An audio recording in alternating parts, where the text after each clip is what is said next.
Hello mga mare! Welcome to Ali Kitchen.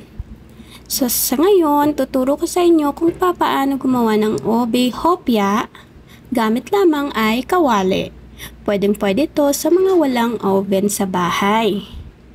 Tingnan nyo naman kung gaano siya kasarap. 2 tasang all-purpose flour, half teaspoon of salt, 1/2 cup of vegetable oil, and 1/2 cup of water room temperature. And yan, ipaghalo-halo mo lang hanggang sa maging elastic na yung first dough natin. Kapag ganyan na yung texture, balutin sa cling wrap at ilagay sa fridge. At ngayon, sa second dough natin is 1 cup of all-purpose flour, 1/2 cup of butter unsalted, and 1/2 cup of granulated sugar. Ang texture nito is parang crumble na ganyan. Ibalot na rin yan sa cling wrap and then ilagay sa fridge after like 30 to 1 hour. I-roll mo lang yan or i-flatten mo yung dough, yung first dough, hanggang sa maging equal na yung pagka-flatten niya, and then ilagay on top yung crumbled, yung second dough natin. At i-flatten na din siya on top of your first dough. Tapos i-fold ng mga ilang beses. The reason why we're folding this because para ma-achieve natin yung pagka-flaky ng ating dough. Kasi mas flaky, mas masarap yung pastry or yung hopya natin. At siya gagamit na rin yung ube jam or yung ube halaya. So, ganyan lang siya. Like I said, i-fold natin ng multiple times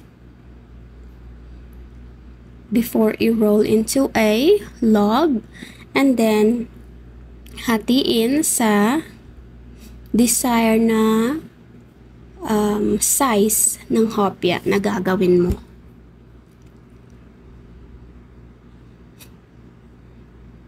So, sa akin parang finold ko yan ng mga like 6 to 8 times bago ko ni-roll ng pahaba. Madali lang siya gawin, ha? Hindi mo na kailangan bumili pa sa labas. At alam mo na malinis. Kasi ikaw yung gumawa. So ayan, paghati-hatiin lang natin sa ating desired na size ng hopya. At ipa-flatten na rin para malagyan ng ube halaya. At i-close mo na din yan para hindi naman lumabas yung feeling na nilagay mo sa loob.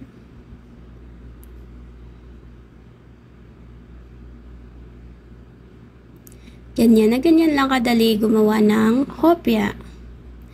And then, using your pan, hindi mo na kailangan gumamit ng mantika or anything. Painitin mo lang siya, tsaka mo ilagay yung mga form mo na hopya. Tapos, mag-mix ka lang ng 1 egg with a little bit of water. Ganyan na yung pampahid mo doon sa itaas ng hopya na ginawa mo.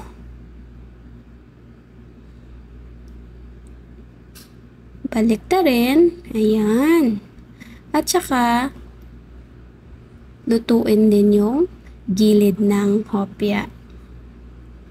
Pwede mo din yung i-bake. Pero mas gusto ko yung sa kawali lang. Mabilis din siya. So, thank you again for watching, and I hope na nakatulong yung recipe ko at yung procedure nito. And please don't forget to follow me on my social media and like and share. Thank you. This is Ali Kitchen once again. See you on my next vlog. Bye!